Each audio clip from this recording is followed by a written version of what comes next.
sofá. Perguntamos a Lázaro, onde e quando nasceu Jesus? E ele nos responderá, Jesus nasceu em Betânia, na tarde em que visitou o meu túmulo, e disse, Lázaro, levanta neste momento. E compreendi finalmente quem ele era, a ressurreição e a vida. Perguntamos a Judas Iscariotes quando se deu o nascimento de Jesus para ele. E ele nos respondeu, Jesus nasceu no instante em que eu assisti ao seu julgamento e à sua condenação. Aí compreendi que Jesus estava acima de todos os tesouros terrenos.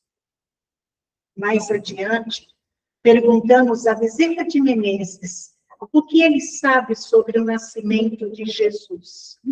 E ele nos responderá, Jesus nasce no dia em que descia as escadas da Federação Espírita Brasileira e um homem se aproximou dizendo, vim devolver-lhe o abraço que me deste em nome de Maria, porque renovei minha fé e a confiança em Deus.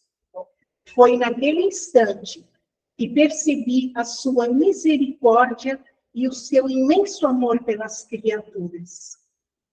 Perguntamos finalmente para Maria de Nazaré, onde e quando nasceu Jesus? E ela nos respondeu, Jesus nasceu em Belém, sob as estrelas, que eram focos de luz espiando os pastores e suas ovelhas ao berço de palha. Foi quando eu segurei em meus braços pela primeira vez. E senti-se cumprir a promessa de um novo tempo, através daquele menino que Deus enviara ao mundo para ensinar aos homens a lei maior do amor. E agora pensamos um pouquinho, né? E para nós, quando nasceu Jesus? Todos nós temos um momento que ele brota no nosso coração e vem com aquela força imensa, né? Então, pensemos mais um pouquinho. E se descobrirmos que ele ainda não nasceu? Né? Então, vamos em busca desse nascimento. Vamos procurar com urgência esse nascimento de Jesus dentro de nós. Porque só ele é o caminho, só ele é a força, só ele é a meta. Então, vocês desculpem a minha emoção, mas eu sou assim uma boa, né? Então, a única coisa que eu desejo a vocês nesse momento é que Jesus transforme as nossas vidas, que ele nos ampare, que ele nos dê a luz que precisamos para caminhar todo dia um pouquinho, né? É que às vezes é tão difícil até a gente levantar da cama, mas ele nos dá essa força. Então, que procuremos Jesus dentro de nós e vamos lá no fundinho ver aonde que ele nasceu. E se caso ainda estamos com alguma dificuldade de enxergar isso, que brote no nosso coração essa força, essa certeza, né? E que tenhamos aquela visão de que ele já está lá dentro de nós, com certeza. Então, é isso, meus amigos. Eu desejo para vocês uma noite abençoada e, como termina a mensagem de Chico, um Feliz Natal a todos. Bom? Obrigada. Boa noite aos nossos queridos amigos que estão em casa também. Ótima noite aos amigos da internet. Eu confesso que é uma alegria muito grande estar aqui. Eu sempre gosto muito de vir aqui no nosso Naé, essa casa abençoada, que sempre está com os braços abertos e corações abertos para nos receber, e nos recebe muito bem, e isso me traz realmente uma grande alegria. Nós convencionamos que dezembro é um mês de presentes, né? Quase no mundo inteiro é assim, quase, não em todos os lugares. E eu acho que eu ganhei um presente espetacular. Primeiro, estando aqui junto com vocês, conversando. E segundo, neste período, exatamente nesse período, que é um período abençoado. Dezembro tem, assim, uma luz diferente. Eu sei que é finalzinho de ano, né? Principalmente quem trabalha, é uma correria danada para terminar as suas tarefas, para conseguir compensar o feriado do Natal, o feriado do Ano Novo. Mas ainda assim, apesar da correria, dezembro é iluminado. Né? Nós vimos vindo para cá, da nossa cidade para cá, e nós vimos observando as casas iluminadas, luzes piscando, né? Enfeites, árvores de Natal por alguns lugares, os shoppings estão assim também, todos iluminados, as lojas enfeitadas, né? As TVs fazendo propagandas, sempre chamando, né?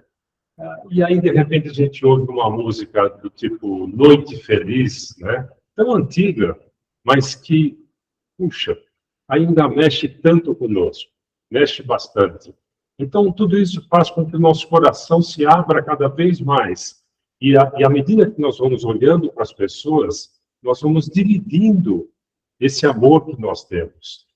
Mesmo que a gente não perceba, mas isso acontece. Porque dezembro é assim. Dezembro é diferente, né? Mas ainda assim, de vez em quando nós ouvimos uma frase, um pensamento, que diz que algumas pessoas vão para a festa de Natal, para a festa de aniversário, mas não se lembram do aniversariante, né? Por que será que essa frase é tão conhecida? Porque, de fato, ela é verdadeira. Alguns realmente não se lembram do aniversariante, né? Tão bem descrito na mensagem que a Sandra nos passou agora há pouco, né, sobre Jesus. Aliás, uma linda mensagem realmente, eu não a conhecia. Mas mesmo esses que não lembram do aniversariante, eu acho que nós todos formamos uma corrente tão forte, principalmente neste mês. Nós fazemos isso o ano todo, mas principalmente em dezembro. Essa nossa corrente, as nossas vibrações são tão intensas, eles podem até não perceber, mas eles estão sendo abraçados por nós. Então, mesmo que eles não sintam Jesus no coração deles, nós os estamos abraçando, todos eles. E melhor ainda, Jesus os está abraçando. Ainda que eles não pensem nele, em Jesus. Mas Jesus certamente os está abraçando. Bom, a nossa conversa hoje vai ser um pouco mais curta, né? Nós teremos aí uns 15 minutinhos aproximadamente. Vocês viram? 16. Tá bom. Eu nem trouxe minhas anotações hoje, né? Hoje nós vamos falar um pouquinho menos, mas eu espero que aquilo que nós conversemos aqui realmente cale fundo a cada um de nós, que cada um realmente aproveite da melhor forma possível aquilo que vamos conversar. E claro que não dá para falar de Natal sem falar de Jesus, né? Não há como. A festa é, digamos, dele, né? E nós comemoramos com muito amor essa festa. Nós lembramos de Jesus com muito mais intensidade ainda neste mês de dezembro, neste período do Natal. Se nós lembrarmos aqui, ao menos 2 livros, A Caminho da Luz e Evolução de Dois Mundos, ambos psicografados por Chico Xavier, o primeiro, Emmanuel,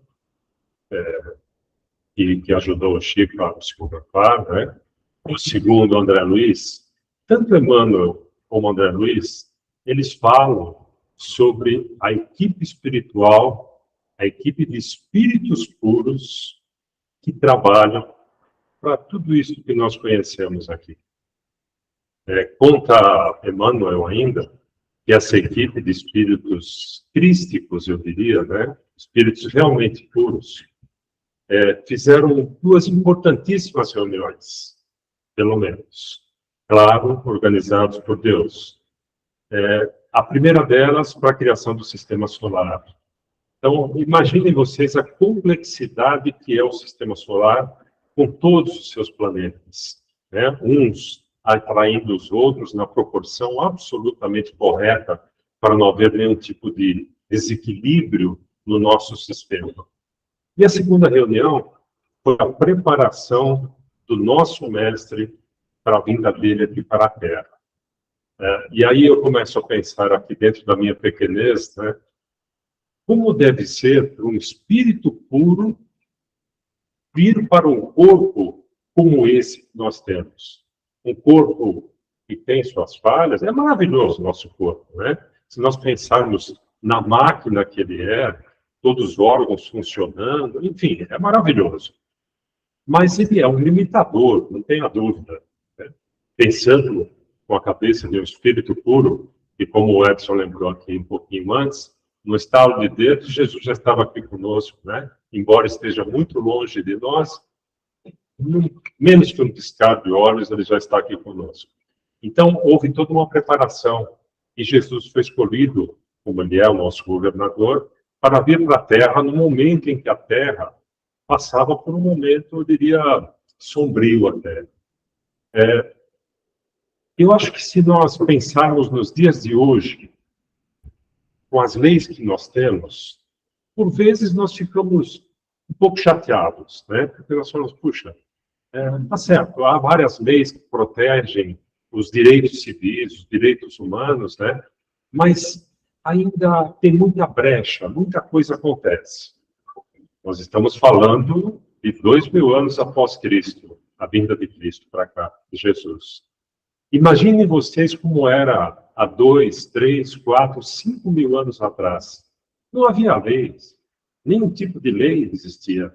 A lei, na verdade, era um senhor que cuidava de uma região, ou um rei que cuidava de uma, vamos chamar de país, não era bem país na época, né?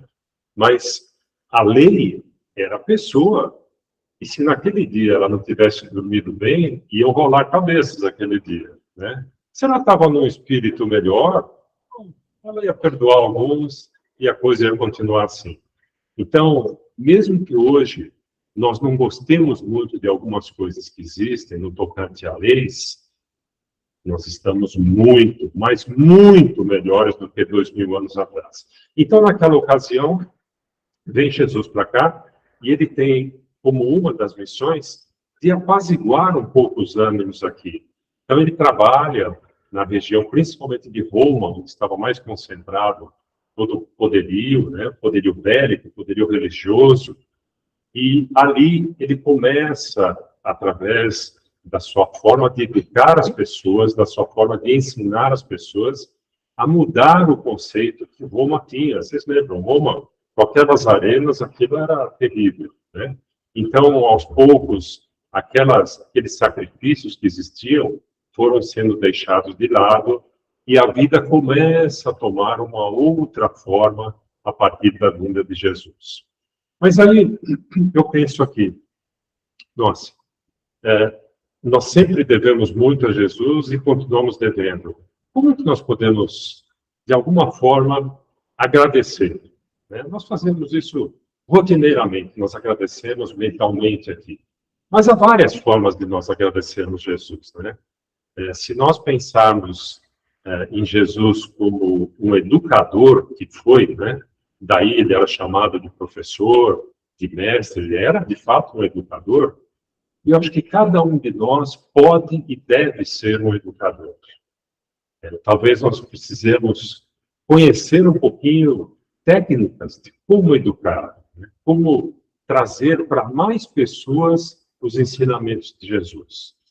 E quando nós pensamos nisso, eu lembro aqui de uma frase de Francisco de Assis, que dá o nome ao nosso querido Naefa, né? Ele cuidava de um grupo que trabalhava com ele e ele ensinava esse grupo, principalmente o Evangelho. E, num dado momento, entendendo que aquele grupo já estava maduro, já tinha compreendido bastante o que deveria compreender, ele vira para esse grupo e diz assim: bem, é hora de vocês saírem daqui, da nossa cidade de Assis, partirem para outras cidades e divulgarem o Evangelho e os ensinamentos de Jesus. E, se for necessário, usem a palavra. Então, essa é aquela hora que o expositor fica quieto um segundinho, para dar tempo para vocês pensarem. Está louco, né? O que quer dizer isso? Como é que eu vou divulgar o Evangelho sem usar a palavra? Eu tenho que falar. E falar é muito importante, não tenha dúvida. A palavra é poderosíssima. É muito poderosa a palavra. Tanto que nós vemos pessoas públicas, principalmente, que usam muito bem a palavra e conseguem convencer milhares, centenas de milhares, milhões de pessoas até, dependendo de quão pública é essa pessoa. Então, a palavra, ela é, sim, muito poderosa, bastante poderosa. Mas há algo mais forte que a palavra. Eu sei que vocês já sabem o que é também. O nosso exemplo, a nossa atitude, as nossas ações são muito mais importantes que as palavras. As palavras ajudam muito, bastante. Cito um exemplo rápido aqui. Se eu conseguir fazer aqui uma palestra muito boa, usando palavras espetaculares, bem colocadas, palavras simples, de tal sorte que todo mundo entenda o que eu quero dizer, ótimo, eu terei feito uma boa apresentação para vocês. Muito bom. Depois, terminados os trabalhos da casa, nós todos vamos combinar de sair juntos daqui, vamos até a calçada, para que a nossa despedida seja na calçada. Muito bom. Vocês estão lembrando de mim fazendo a palestra. Foi boa, né? Vocês gostaram. Ótimo.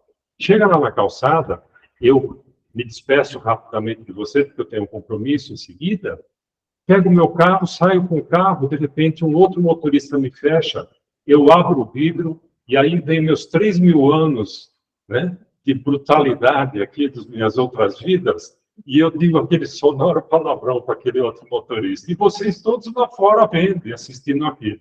O que vocês vão lembrar de mim? Das palavras que eu falei aqui, ou da minha falta de civilidade que eu pratiquei lá fora? Então, o nosso exemplo, ele é extremamente importante. E se tem alguém aqui nesse mundo que deu os melhores exemplos para nós, foi Jesus. Tanto que esses exemplos estão vivos hoje, entre nós, através da literatura que nós temos, através dos ensinamentos que nós temos, né? E, apesar de eu não trazer nenhum rascunho aqui para seguir, eu trouxe um livro de bolso, pequeno, mas gigantesco livro, que é o Fonte Viva, que traz uma lição aqui maravilhosa sobre os exemplos de Jesus. É a lição 109. 109. Isso. E diz assim: a exemplo de Jesus. Esse é o título desse capítulo do Fonte Viva, de Emmanuel, também, escrito por Chico Xavier. E esse capítulo, ele começa com uma frasezinha curtinha assim, que João coloca no seu Evangelho, e diz lá o seguinte: ele bem sabia o que havia no homem. É João que escreve no capítulo 2, versículo 25. Ele, Jesus, bem sabia o que havia no homem. Vamos guardar essa frase. Jesus, claro que ele conhecia e conhece cada um de nós. Conhece o nosso passado, conhece os nossos defeitos, conhece as nossas dificuldades, mas conhece os nossos acertos também. Ele sabe das nossas qualidades. Ele jamais se impressionou com a parte negativa de cada ser com quem ele interagiu. Jamais ele se deixou levar pelas não qualidades, pelos defeitos de cada um. Ao contrário, ele enaltecia as qualidades, os pontos fortes, os pontos positivos. Então, primeiro que ele lembra aqui para nós é Zaqueu. Zaqueu, vocês lembram lá do Evangelho segundo o Espiritismo? No capítulo Servindo a Deus e a Mamon? Zaqueu, ele tinha uma fortuna que ele ganhou de uma forma assim, mais ou menos lícita, né? Não muito lícita, prejudicando alguns, mas ele amealhou uma certa fortuna. E quando Jesus passa por Jericó, onde Zaqueu vivia, ele queria ver Jesus. Tendo conseguido a fortuna de forma lícita ou não, pecador ou não, ele queria ver Jesus, mas ele era baixinho, né? Então, quando Jesus começa a passar na rua principal, aliás, não havia muitas ruas ali naquela ocasião, mas quando ele passa pela rua, a multidão, obviamente, quase que abraça Jesus. E Zaqueu, baixinho, acaba subindo numa espécie de árvore para poder ver Jesus. Quando Jesus percebe que ele sobe na árvore, ele olha para Zaqueu e diz: Zaqueu, prepara a tua casa porque eu irei lá, você vai me receber. Bom, as pessoas ao lado ficaram assim meio estranhas, né? Como, né? Zaqueu é um pecador, como é que Jesus pode ir na casa de um pecador e nós aqui seguindo Jesus, fazendo bem? Como é que isso é possível? Mas Jesus vai à casa de Zaqueu e o que acontece é que Zaqueu, sorrindo danado, né? Ele pão duro danado, logo depois que Jesus estava quase saindo da casa, Zaqueu diz que dará e daria e deu metade da fortuna dele para os pobres. Então, ele cederia metade da fortuna. E todos aqueles a quem ele prejudicou para conseguir a fortuna dele, ele daria o quádruplo de quanto ele tirou de cada um. Ou seja, Jesus sabia dos defeitos de Zaqueu, no entanto, ele transforma um defeito dele, digamos assim, uma imperfeição dele, numa benemerência. E Zaqueu colabora com aquelas pessoas da cidade. Depois, no segundo parágrafo, ele fala sobre Madalena, Maria de Magdala. Quem teve a oportunidade de assistir o seriado Chosen, The Chosen, que o Araquém comentou aqui há 15 dias, né, Os Escolhidos, né, deve se lembrar de uma cena em que Jesus vai até Maria de Madalena, que tinha outro nome, aliás, na cidade, lá em Cafarnaum, né, ela tinha um outro nome, e nós sabemos que Maria de Magdala, Maria Madalena, ela acabou se perdendo nas paixões, nos amores, né? Nós sabemos da vida pregressa dela, mas Jesus a trata porque sabia-se que ela estava com 7 demônios terríveis, né? Gênios do mal. E no momento em que ele encontra com ela, depois disso, na calçada, ou pela rua, ele a chama de Maria. Ele não a chama pelo nome que todo mundo a chamava na cidade. O que mostra que a primeira frase do João, que ele bem sabia o que havia no homem, estava mais do que descrita naquela cena. Ele a chamou pelo nome. Né? Outro detalhe importante é que Maria, ele percebe nela um profundo amor do coração, uma profunda bondade, apesar da vida que ela levava. Então, ele a convida para participar com ele das suas caminhadas, e nós sabemos os trabalhos que ela fez. Aliás, dentro de tantos apóstolos existentes, Jesus escolhe Maria para ser a portadora da ressurreição dele, digamos assim, quando ele deixa o túmulo e reaparece depois de algum tempo, né? Depois de 3 dias. Então é ela que dá a notícia para o mundo, digamos assim, que o túmulo não encerra a vida, que a vida continua. E nós temos várias vidas como espíritos que somos. Em seguida, nesse capítulo, ele fala sobre Nicodemos. Nicodemos, ele era um literato, ele era uma sumidade em termos de conhecimento, mas ele tinha uma vaidade intelectual impressionante. Era muito difícil demovê-lo de uma certa ideia que ele tinha, porque ele conhecia muito, ele lia muito, então, para tentar mudar o conceito de Nicodemos não era muito fácil. Mas quando Nicodemos entende o que era Jesus, o que Jesus fez, a capacitação que Jesus tinha, ele entende tudo aquilo, se transforma e vira também o defensor de Jesus.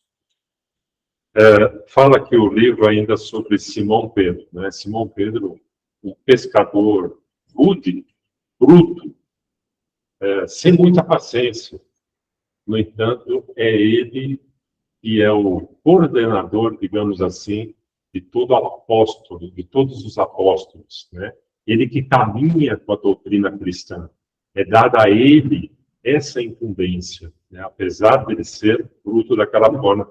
Mas Jesus vai trabalhando com ele pouco a pouco e embutindo em seu coração aquele amor necessário para que ele exercesse aquela atividade tão importante.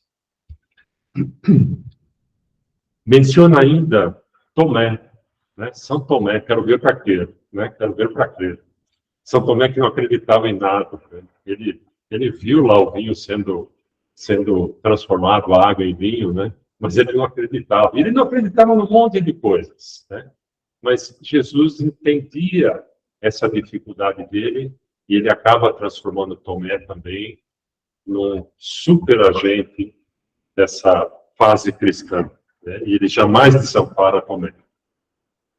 E termina aqui esse capítulo com uma última figura que é Judas. E claro que Jesus conhecia as sombras que pairavam sobre Judas, né? E, apesar disso, Jesus nunca negou carinho e amor a Judas e o perdão que Judas pedia a Jesus. Então, apesar do que Judas fez, né, Jesus ainda sempre cultuou a afeição por ele. Encerrando aqui o capítulo, claro está que Jesus sempre se preocupou com cada alma. Primeiro, porque ele sabia, ele conhecia profundamente cada um de nós, e conhece, né? Continua conhecendo. Ele sempre teve uma visão muito mais ampla da vida, e não somente focado naquele ou naqueles defeitos que aquela pessoa apresentava. E por essa razão, ele conseguia, com recursos, a renovação de cada um para o bem. Que é o que nós todos trabalhamos hoje. Nós nos renovamos a cada instante, sempre buscando o bem, sempre tentando fazer o bem para o próximo. É essa a nossa linha mestra, né? É nos melhorarmos, cada um de nós, para que nós possamos ajudar sempre uns aos outros. E dessa forma, aumentar esse grupo de pessoas do bem, de pessoas do amor, é a única forma de vencer o mal, né? Não há outra. Que o número de pessoas que praticam o bem, esse número seja cada vez maior. De tal sorte que, num dado momento, essa curva vai mudar um pouquinho, de tanto mal para tanto bem, né? Nós provavelmente não estaremos aqui, embora tenha pessoas bastante jovens, né? Não sabemos quanto tempo isso vai demorar ainda. Torcemos para que seja o mais breve possível, né? Esse mundo de regeneração que vai sendo preparado. Nós estamos caminhando para ele, né? Para encerrar, diz aqui esse capítulo que, a exemplo do Cristo, que eu já comentei, ajuda quanto possas. Essa é a nossa forma de retribuir a Cristo, a Jesus, o que ele fez e o que vem fazendo por nós. Ajudar tantos quantos nós possamos. Nesse mesmo livro aqui, eu já vou encerrar. Esse mesmo livro, Fonte Viva, fique tranquilo. Fique tranquilo. A última lição, lição 180, ela fala exclusivamente sobre o Natal. Eu vou pedir a vocês que leiam calmamente em casa, com muita tranquilidade, um pouquinho antes do Natal, refletindo sobre cada frase que nós temos aqui. São frases maravilhosas, são conceitos fantásticos, então peço que vocês leiam com calma. E eu quero encerrar com um conto. De vez em quando eu conto algum conto, né? E vocês sabem como é um conto. Um conto a gente nunca sabe se é verdadeiro, mas que aconteceu, aconteceu. Então, conto é conto. Aumenta um conto. Eu não vou aumentar um conto, mas eu vou contar esse conto. Esse conto é sobre um sitiante que queria vender o sítio. É um conto conhecido. Ele queria vender o sítio. Mas ele não sabia como escrever no jornal da cidade, lá no Rio. Ele não sabia, ó, tá vendo como é verdadeiro? Tem até cidade, lá no Rio. Como escrever um artigo que chamasse atenção. Para a sorte dele, lá nos anos 1800 e pouco, vivia Olavo Bilac. Olavo Bilac, escritor, poeta da época parnasiana, né? Que escreveu o hino à bandeira, Salve a Vida, Pegando a Esperança, Salve Senhor, Augusto da Paz. Né? Então, claro que Olavo Bilac sabia escrever um artigo para vender um sítio. Então, ele fala assim para o Olavo Bilac: seu Bilac, faz a gentileza. O senhor pode, por favor, escrever um artigo, que eu preciso vender esse sítio aqui. Acho que chegou o momento, eu já tenho alguns probleminhas, eu quero vender. Tá bom. Pegou uma folha, uma canetinha, e na frente dele, não podia ser um artigo muito grande, né? Senão o custo do jornal ia sair bastante caro. Então ele tenta ser o mais conciso possível, escrever o mínimo possível. E ele começa a escrever assim: vende-se um sítio maravilhoso. Casa muito bem construída, com cômodos bem espaçosos.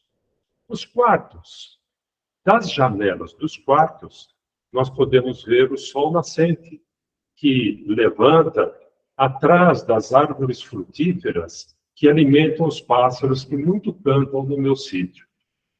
Na parte de trás, nós temos um grande terraço com 2 mesas para 20 pessoas, com churrasqueira, com forno a lenha, de onde nós vemos o sol se pôr. E há um lindo gramado verde e uma ruela com palmeiras maravilhosas que levam até o riacho. E, curiosamente, à noite, parece que o riacho diminui esse barulho dele, para a gente dormir mais tranquilo. E entregou para o sitiante.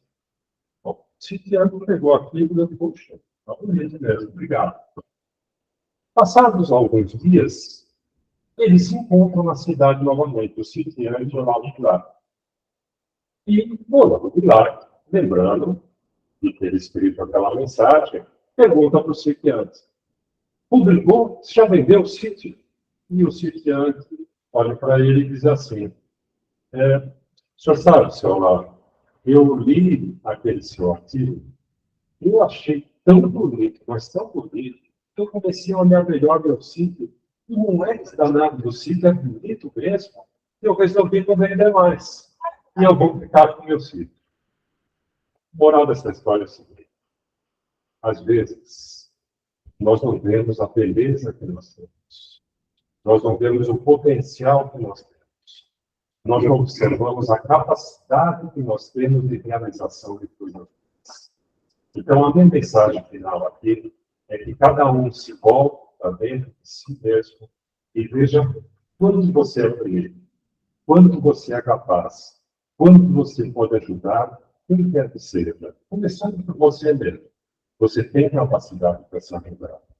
E se nós temos problemas, e temos, né, nós também temos problemas, temos capacidade para resolvê-los. Então, olhe para dentro de você. Faça uma viagem interna e aproveite essa viagem. Ela é muito boa. Um Feliz Natal.